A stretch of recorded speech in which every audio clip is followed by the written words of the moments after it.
Okay, welcome everybody one more time. Here we are again. Thanks for joining our little soiree. Apparently we're live and our promo is Global Agenda on with us. And we're joined tonight by Bob, Truth Seeker Channel, and as usual, the lovely Amy. So hi everybody, how you guys doing? How you doing? Hanging in here. Well, thanks for hanging out with us last Wednesday. Hey. It was probably a good idea that you did that because, you know, obviously you had to set up the app. You weren't able to just jump in right away. So it's probably a good thing we had you come sit in with us. I want to let everybody know to welcome to our shitty show. We're going to be talking about a lot of bullshit. We're going to be exposing some shit. We're going to be complaining about some shit, laughing about some shit. I'm probably going to tell some shitty puns, and Bart's probably going to tell some shitty jokes. But the first pile of shit I need to get out of the way is Amy has just received a strike for the show that we did. Her upload, basically it's a mirror, her upload of the show that we just did Wednesday with Mark from Global Agenda. She got a strike, man. So that's her second strike. Months now, right? 2 weeks, no uploads? Yep, 2 weeks, no uploads. I have appealed it, and I'm going to say... I don't know what it is. I'm sorry, Amy. I'm sorry. I didn't mean to laugh. Yeah, no, you appealed it, did you? I have appealed it, and I've been checking to see how long it takes for them to say, oh, yeah. Appeal rejected. Yeah, but they probably set those out for a little while, but I wouldn't hold my breath. No, I'm absolutely not holding my breath. I mean, after getting my first strike for violent or graphic content where I showed absolutely nothing that you can't see on TV, and it was just a mirror that I did almost a year ago. And then suddenly got struck for it in January. Suddenly I'm getting this strike for bullying and harassing. Now, I don't know if anybody was listening to our show last Tuesday, but I'm going to tell you, I didn't see any bullying and harassment. Well, actually, there was. To be honest with you, there was. The video that I showed, if you remember, I was talking about a video that I made about our boy David Hogg. I made a video and I didn't upload it, and yet I shared the whole thing on the show. And yeah, portions of that were from Paul Romano. Many people know him as Pockets, right? Pockets of the Future channel. Pockets of the Future. I used several clips from his video, and he had injected some mockery and humor in between David Hogg. You know, the video where Hogg is being coached, right? Where he's doing take after take after take, and you can hear a guy off camera say, "You're okay, David. You're fine. You're fine." And then the camera guy gives him. Camera guy says, "Say I can't. I don't know how to put this into perspective." Yep. Right. I literally shared that whole video. There was mockery involved, and that's the reason I didn't automatically upload it. But I did share it on the show, and that's why you got your strike. Because look, everybody who, and by the way, I got to announce to everybody who may be wondering, I just today took down, and last night, about 5 or 6 videos that I had published on David Hogg. Just because it's not worth it, man. Their view counts were up there. They were already pretty well seen, and it just wasn't worth leaving them up so that I could have my channel struck. In fact, there was enough of them up there that I could have got 3 strikes right in a row, and they could have terminated me on the spot. So it just wasn't worth the effort, if you know what I mean. So back to you, Amy. Yep. Oh, well, I think we've pretty much covered it. I don't think of that as bullying. I think of that as satire. I'm sorry. Satire. If you're in the public eye, expect some satire. The end. Well, not anymore. Not anymore. That's right. Not anymore. Well, I understand, but it's because not. We've allowed it to go on like this. Yeah, but it's. I'm just saying that in a real reality, world, that's yeah. I mean, in a logical world, that would make sense. Look, on the other hand, just to play devil's advocate, assuming this was a real event, just for 2 seconds.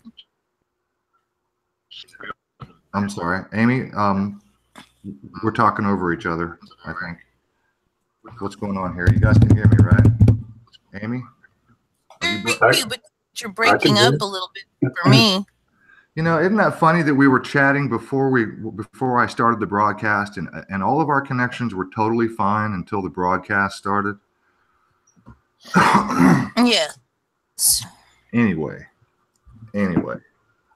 just to play devil's advocate, assuming for 2 seconds this was a real event or any tragic event, somebody's going through a tragedy, you know, you might want to hold off on the satire for a minute. I mean, I understand you're in the public, then you're a target, right? I mean, I get that. Yeah. But if you're just in the public, then you're open for satire. But if you just recently suffered a real tragedy, I can see it being a little on the offensive side. You know what I mean? Well, first and foremost, the person who is feeling offended is responsible for their own choice of feelings there. No, exactly. He's responsible. Absolutely. If he wasn't such a liar, we wouldn't be pointing it out. Very true. And second of all, one has to ask just how much it matters that a few people out of billions are saying things like that. You know, that's they're trying to give the impression that, you know, if you say one word that might be construed by somebody to be hurtful because they chose to hurt, you're responsible for that. That's right. And it's like, no, I'm not responsible for that, you know? And like I said, out of billions of people, I mean, people have been nasty and slimy to people who really did have things, and they didn't like get arrested or whatever, sure. You know, I mean, just because they said, you know, you're a dick or whatever, you know, whatever they might have said. Look, even if I had suffered a personal tragedy and I found myself like all over national or world news, like every day they were talking there. Maybe I did one interview and they played it 100 times on every network, you know, not like David, who's been run around and done literally 100 freaking interviews. Yes. About to sign a contract with CNN, if you ask me. But even if yeah, no kidding. He probably already has, right? I was just going to say, I'd wager he has. You know, look, the point is, if I had suffered a terrible tragedy and I heard through the grapevine, somebody on my Facebook group told me, hey, have you seen this video? Some guy's talking shit and he's laughing at you. I would either A, not watch it and just ignore it because I'm too busy suffering and you know, mourning my loss or getting over my tragedy. You know what I mean? I wouldn't be concerned with some asshole on the internet who exactly. Yeah, if the thing is true, it's true, no matter what anybody comments about it. Yes, there's two. Yeah. So to me, this is This is a case of overplaying the hand, which I welcome. Go ahead, y'all. Overplay this hand. It's just going to draw more attention in the sense of anybody who isn't, let's say, hip to this yet. They might say, wait a minute. Why this degree of censorship? I actually, if you don't mind, I actually got a no, bro, you just have to jump in. You just have to jump in. Yeah, that's right. My second strike I just got the other day, yesterday, maybe day before yesterday, I got a second strike on my channel. And in that video I had said, very much the same thing, Bart, where, I think, they came out and they used the phrase crisis actor all over CNN. And for anybody who's unknown or, or who just stumbled upon the news or sitting in the doctor's office with CNN and just as curious about a crisis actor, what it is, and Googles it, I think they're going to stumble on Sandy Hook. They're going to stumble on all that shit. And I think that's a can of worms. And like I said that before, that just because they have a plan doesn't mean their plan isn't going to always go in their direction. It could easily backfire. We're humans. We're not a computer algorithm. Yeah. And we're going to react to certain things. And a lot of times they're going to be right as to how we react. But I'll assure you, there's times that they're going to mess up. And I think this was one time. And just a few weeks back, I did a video about a guy by the name of Art Jones, who they're calling a neo-Nazi because he's running for a seat in oh shit, I forget, I got the worst memory. Anyway, go back and look at the video. And he's talking about the lies of the Holocaust and so on and so forth, and CNN is playing this, and I got to tell you that stuff's gonna start backfiring on them. It really is. That's a good point, and it begs the question that they have to know this. I mean, look, Edward Bernays was a master at group sex, group texting, group. All the groups, just groupness. Group and groups, group and groups of people. I wonder if he's a master of disguise and illusion. Slipped out. A masturbator, or master debater. I wonder if Aaron didn't get his strike right now. Wah wah wah. Goodness. All right. So what's the next topic while we wait for him? I don't know. It's like I think these are free speech issues, right? So speech, absolutely. And I said in another video that I say a lot of shit, by the way. That just because I heard a politician earlier this month say, just because you laid down the landlines, it doesn't necessarily mean you get to control who talks on the phone. You don't get to control what goes through those phone wires. Just because you laid the wire. And the same thing goes for the internet. Just because you put YouTube out there, I get it's a privately owned company, but we also start having to look at what social impact does Facebook have.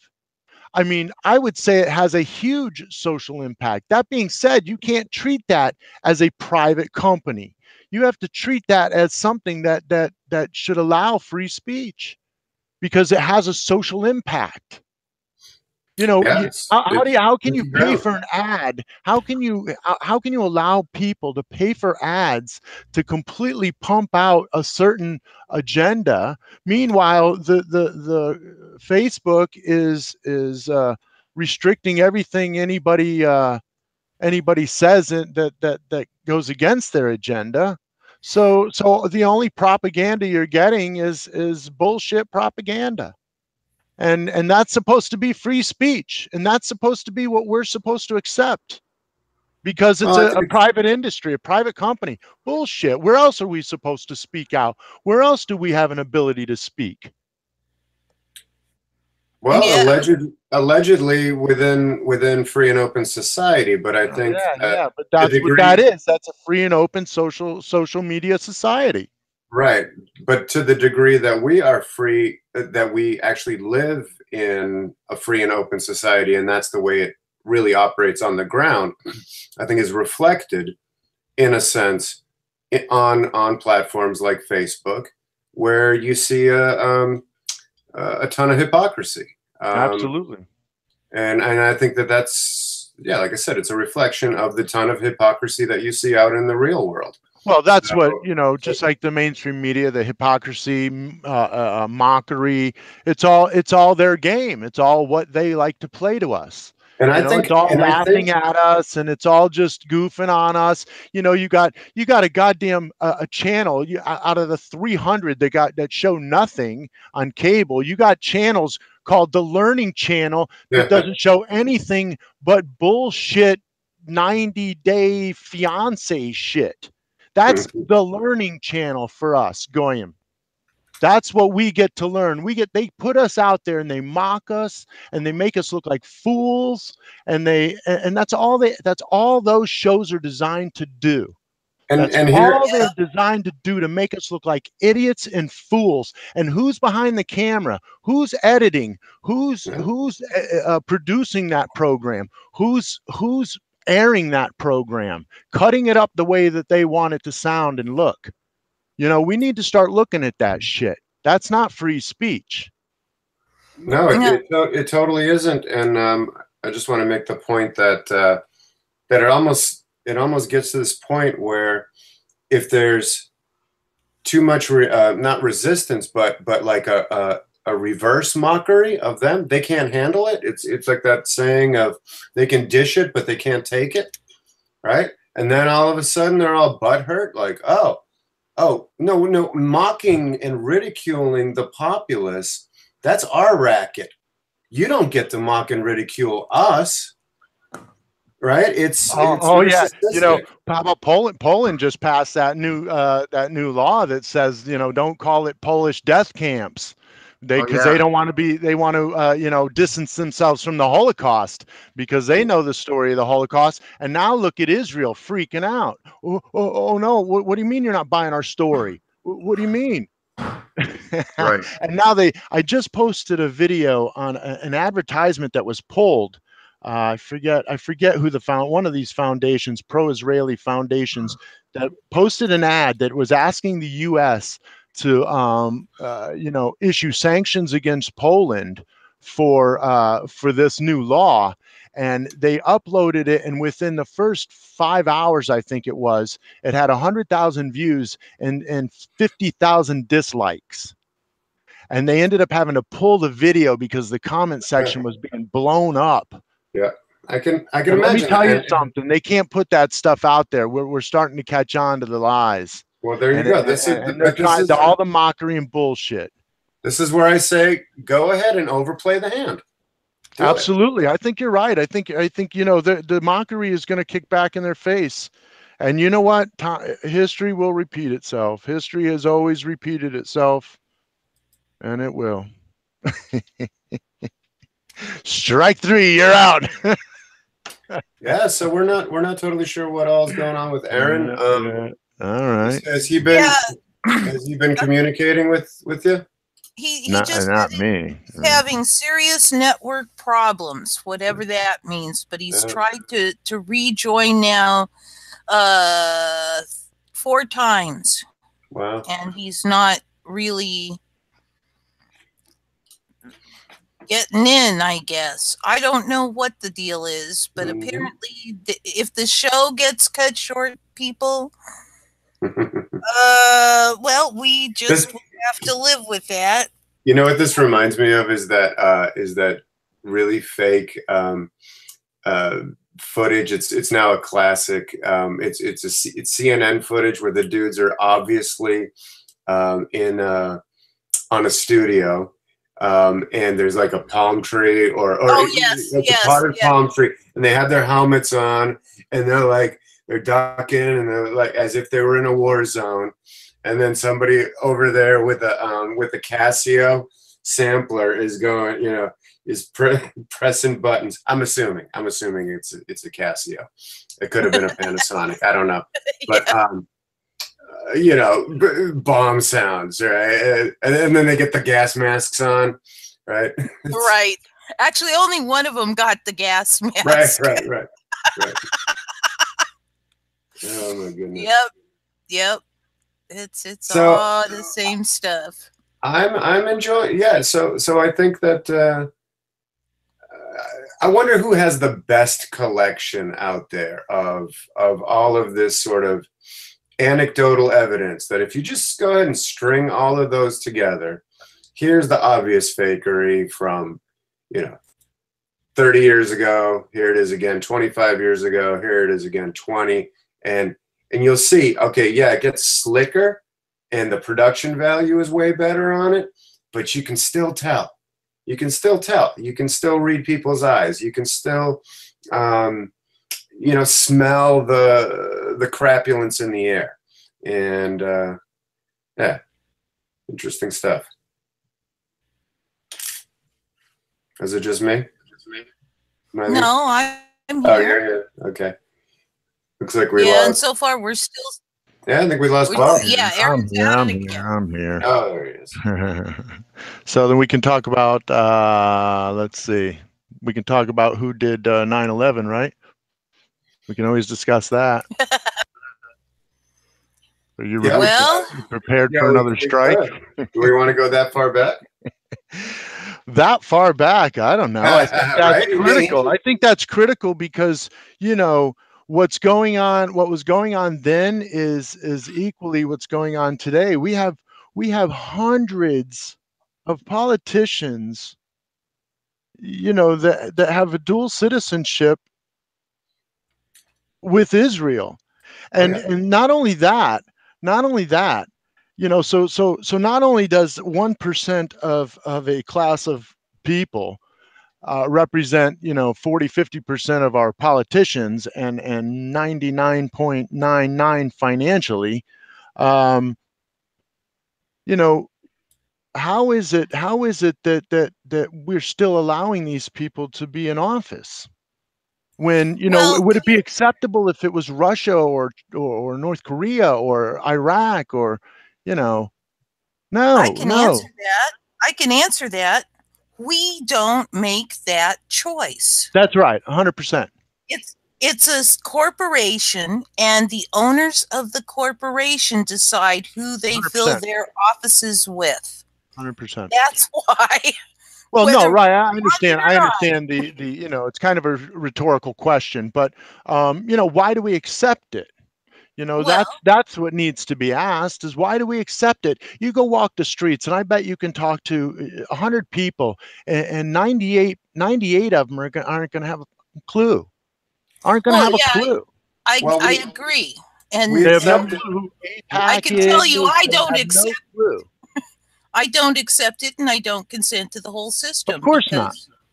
Because it's not mine. I got nothing to do with it. They think they own me, but they don't. They own that name corporation they created when I was born, and they've been trying to dupe me into believing that that's me my entire life. But it's not. It's a shell game like everything else they do. Yes, absolutely. I am look me. over here. Squirrel. Yes. So, Where's the squirrel? I think if more people choose to take that choice to not consent and take back their sovereignty, the universe would get a lot better, and pretty quickly if there's enough of us soon enough. The whole universe, Amy? Yes, sir. Oh. Well, I wish I had a theremin. The only thing is I think that we have to take baby steps to get to that point. We need to first vote the people. Vote because we can't do anything with voting. Do you understand that?